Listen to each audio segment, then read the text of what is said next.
MS Jalilpur block. हमारे साथी अमित कुमार शर्मा जी ने बहुत अच्छी ट्रेनिंग दी है, सारे जो डाउट्स हैं वो क्लियर करने की कोशिश की है। उसी क्रम में क्योंकि पिछले 5 दिन से मैं और सर काफ़ी इसके साथ प्रैक्टिकल कर चुके हैं, तो जो मेरे अनुभव है मैं आपके साथ साझा करना चाहता हूँ।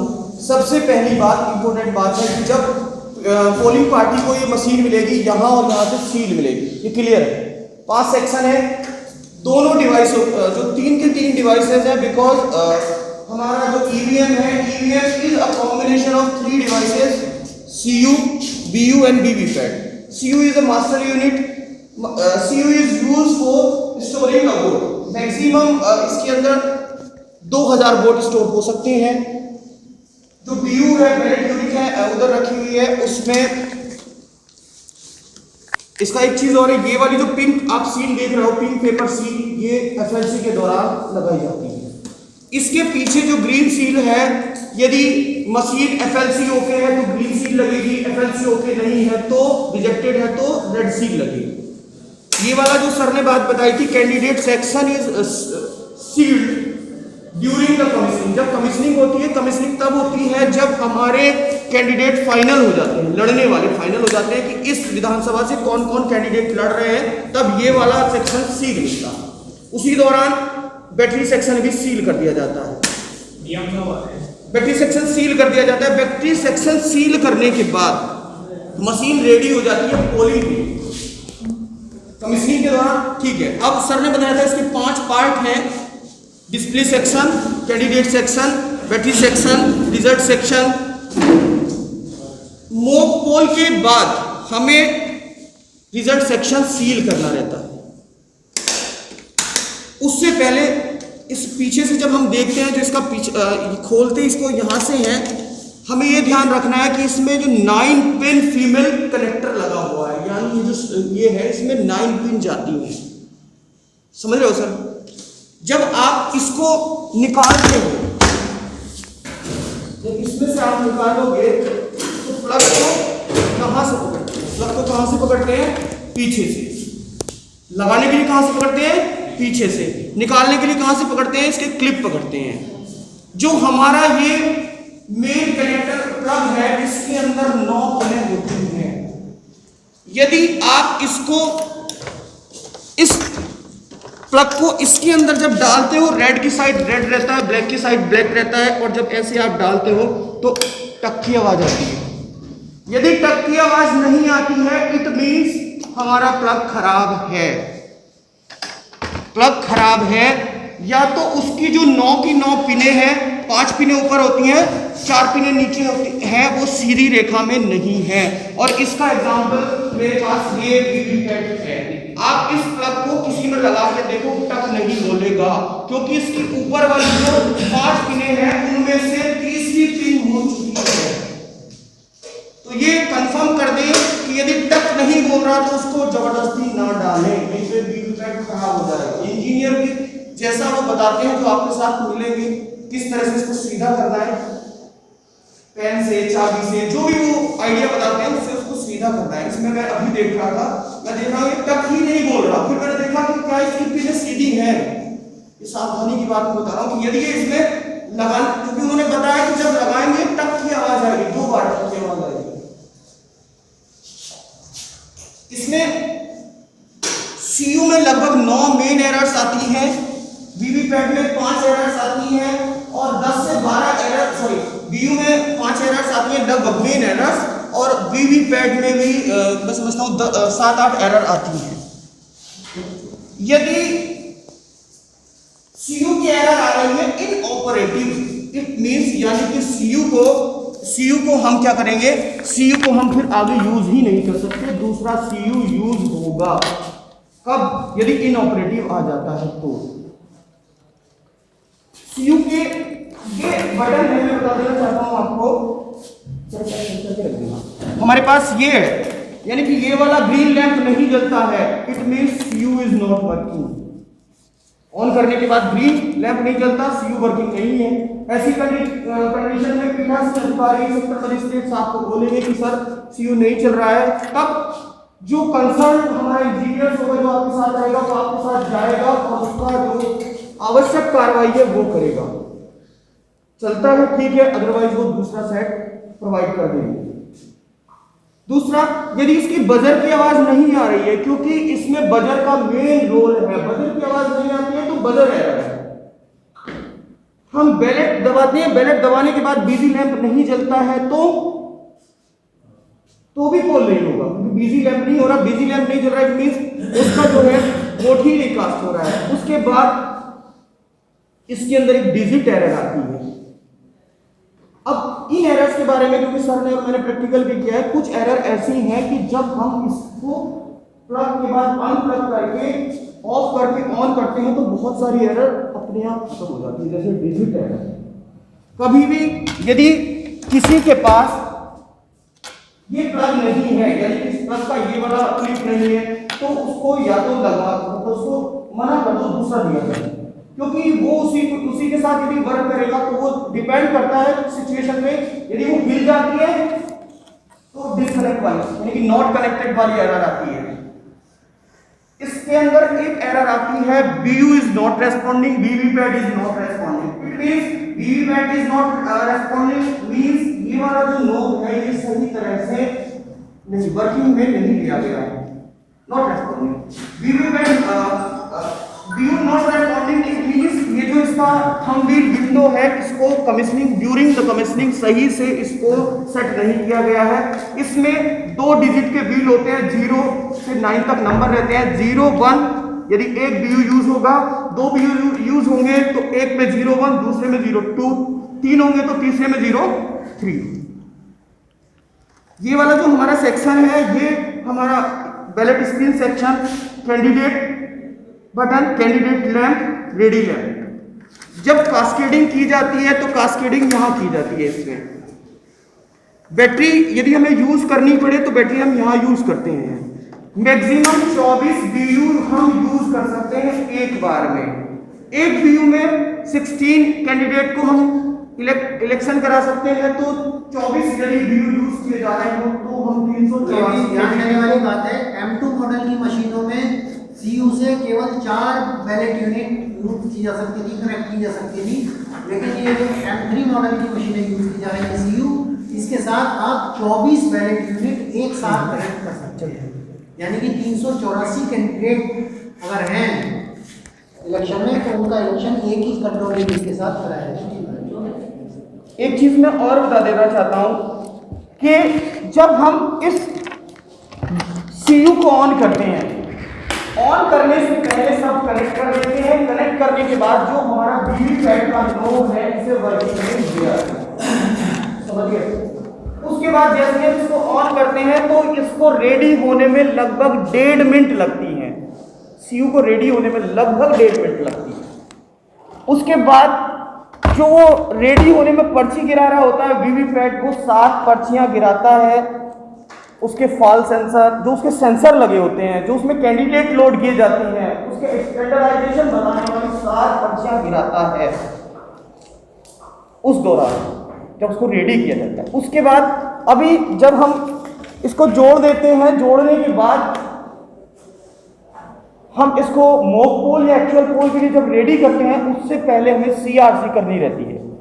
जब हम CRC कर रहे होते हैं, मे बी पॉसिबल कि इस मशीन को हो सकता है कि पीठासीन अधिकारी ने ही क्या किया हो कि पोलिंग से एक दिन पहले ऑन कर लिया, ऑन किया, ऑन करने के बाद उसने बिना क्लोज किए या बिना क्लोज किए उसने इसको यहां से ऑफ कर दिया है।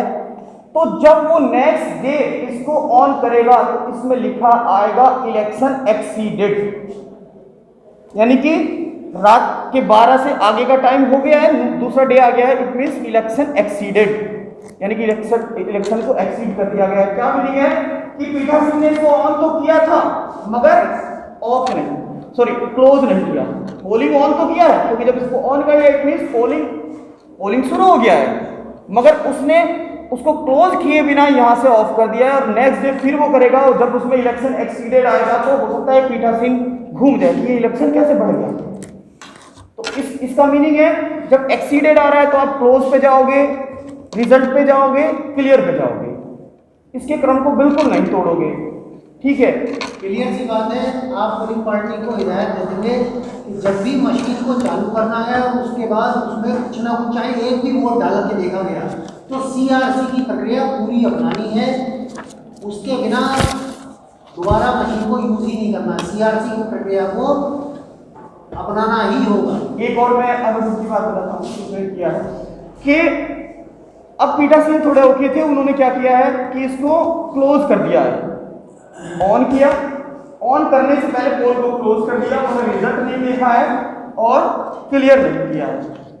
यदि इसको क्लोज ना किया जाए तो कोई भी without closing this control unit no one can access the result of this, कोई भी इसका रिजल्ट एक्सेस नहीं कर सकता।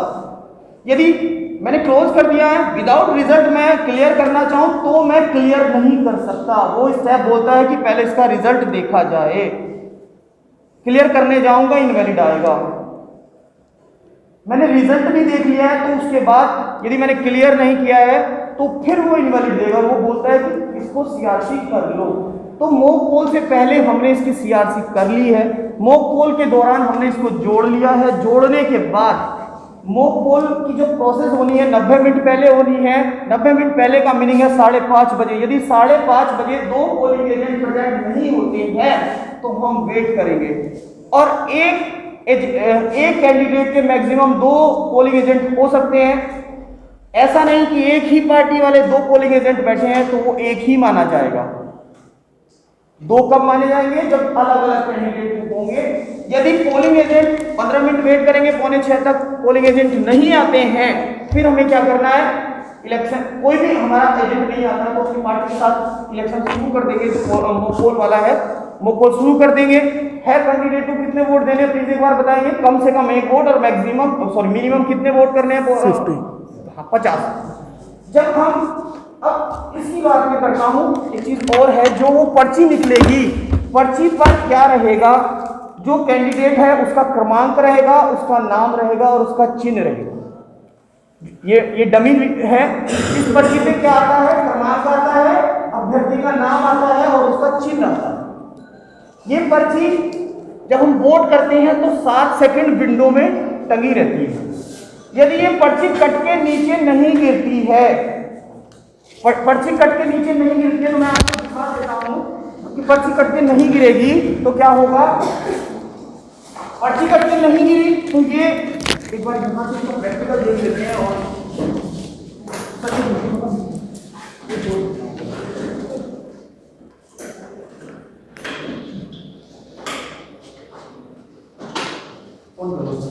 वही 1.5 मिनट लगेगी रेडी होने में। अब जब रिजल्ट शो हो रहा होगा, एक और मैं फैक्ट की बात बताता हूं, तो एक कैंडिडेट पूरी प्रोसेस चलेगी, टोटल पोल बताएगा।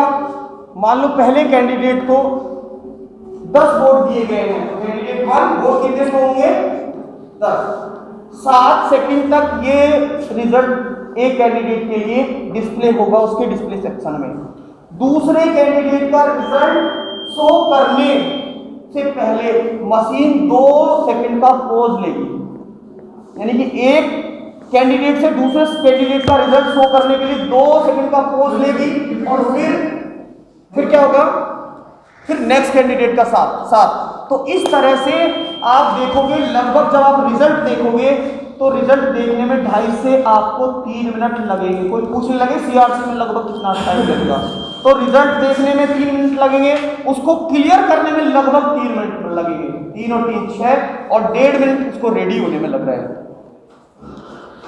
यानी कि 7.5 मिनट में लगभग इसकी CRC होगी, लगभग 7.5 मिनट में CRC। अब इसके बाद जब हमने मॉक पोल फिनिश कर लिया है, बहुत लोग क्वेश्चन पूछते हैं, हमने मॉक पोल फिनिश कर दिया है तो मॉक पोल का हम मॉक पोल फिनिश करेंगे। उसके बाद मॉक पोल करने के बाद हम क्या करेंगे? क्लोज करेंगे ना।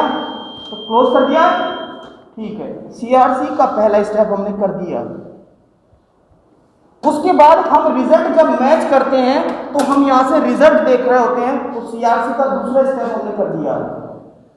उसके बाद हम उस सबको क्लियर करके जब दिखाते हैं तो CRC का तीसरा स्टेप हो जाता है, यानी कि जब हम मॉक पोल क्लोज करके उसका रिजल्ट देख के उसको क्लियर कर देते हैं तो उसके बाद हमें दोबारा सीआरसी करने की जरूरत नहीं है। No need to do CRC after closing the mock poll, after accessing the result of the mock poll and clearing the result of the mock poll. No need to do again CRC. CRC करने की हमें जरूरत ही नहीं। बहुत लोग कहते हैं कि आपने मॉक पोल के शुरू में तो सीआरसी किया है, बाद में नहीं किया। कोई जरूरत नहीं है। वो आप समझ रहे हो, कम से कम 6 से 7 मिनट लगेगी उसमें। मशीन कर देगी, आप क्लोज करोगे, रिजल्ट देखोगे, क्लियर करोगे, कर देगी मशीन। मगर उसके बाद कोई करने की जरूरत नहीं है, क्योंकि आपने अभी मॉक पोल क्लोज किया है, अभी उसका रिजल्ट देखा है और क्लियर किया, तो फिर क्यों उसकी दोबारा सीआरसी कर रहे हो? कर सकते हो। तो ये वाला एक रीजन है, कि समझ गए होंगे। क्लोज जब आप, ये तो आपको पता ही है, मॉक पोल के बाद ये सेक्शन क्लोज कर देना है, जैसे सर ने बताया था। दूसरा जो इसका ये वाला सेक्शन है, ये वाला सेक्शन हमें क्लोज कर देना है सारी पर्ची निकालने के बाद। इसको जब आप तेजी से प्रेस करोगे तो इसमें भी टच की आवाज आएगी। यहाँ हमें फिर एड्रेस टैग से इसको क्लोज करना है। सीयू के लिए हमें अलग एड्रेस टैग मिलते हैं, इसको सील करने के लिए वीवीपैट के लिए अलग एड्रेस टैग मिलते हैं और डीयू के लिए अलग मिलते हैं। मेरी पॉसिबल कि कहीं आपको रोज चेंज करना पड़े तो क्या सिस्टम जिससे तो होता है इंजीनियर, क्योंकि पता हमें भी होना चाहिए। जरूरी नहीं कि इंजीनियर एक्सपर्ट है तो हम यहाँ से खोले तो इसको, ये यहाँ से हमें लॉक मिलता है जो साइड, इसमें यहाँ से ये हमें सील मिलेगा, एड्रेस टैग लगे रहेंगे यहाँ। तो यहाँ से हमें इसको खोलना है और खोलने के बाद चालू हालत में इसमें से नहीं खोल रहा है। रियल जब हम खोल कर रहे हैं उस दौरान हमने देखा है कि हमने यहाँ से वोट कर दिया है। जब हमने वोट कर दिया है तो यहाँ बिजी लैंप जल जाता है। बिजी लैंप जलने के बाद यहाँ ग्रीन लाइट जल रही होती है। अब मैं मान लो अल्फा को वोट करना चाहता हूँ, मैंने अल्फा दबा दिया है तो यहाँ रेड जला है। अब यहाँ पर्ची कट के गिरेगी, पर्ची 7 सेकंड डिस्प्ले होगी पर्ची, उसके बाद कट के नीचे गिर जाएगी। जब कट के नीचे गिर जाएगी तब 7 सेकंड की बीप आएगी और बीप के साथ ये वाली लाइट और ये वाली लाइट बंद होगी, बीप के साथ बंद होगी। यदि ये पर्ची कट के नहीं गिरती है तो जिस भी वोटर ने वो वोट किया है उसका वोट नहीं पड़ा है। पर्ची कट के गिरेगी, गिरने के बाद ये लाइट जलेगी 7 सेकंड और उसके बाद बीप के साथ बंद होगी, तब वोट पड़ा माना जाएगा। यदि किसी की पर्ची इसमें लटक जाती है ड्यूरिंग द पोल तो उसका वोट नहीं पड़ा है, उसे दोबारा वोट करने के लिए कहा जाएगा। कुछ ऐसी सिचुएशन थी जो मैंने बताने की कोशिश की है। अब आप इसे देख सकते हैं कि कैसे जोड़ते हैं, मगर इस बात का जरूर ध्यान रखना है। मैं भी पहले सोचता था कि तक से क्या मीनिंग है, जब मैंने ये वाला मुद्दा देखा, ये वाली सिचुएशन देखी है, तो मुझे समझ आया है कि हमें ये भी पता होना चाहिए कि इसमें पीढ़े कितनी है। तो उस जो हमारे पीठासीन या पोलिंग पार्टी है उन्हें एक बार बता दें कि उसमें काउंट कर लें 9 पिन है कि नहीं है। पता चला कि उसमें 8 ही पिन है या 7 ही पिन है तो इनका प्रॉपर कनेक्शन नहीं हो पाएगा, क्योंकि हर एक पिन एक पर्टिकुलर टास्क के लिए लगाई गई होगी। तो इसी के साथ हैंड्स ऑन करके आप देख सकते हैं। मैं सभी छात्रों से पूछना चाहूंगा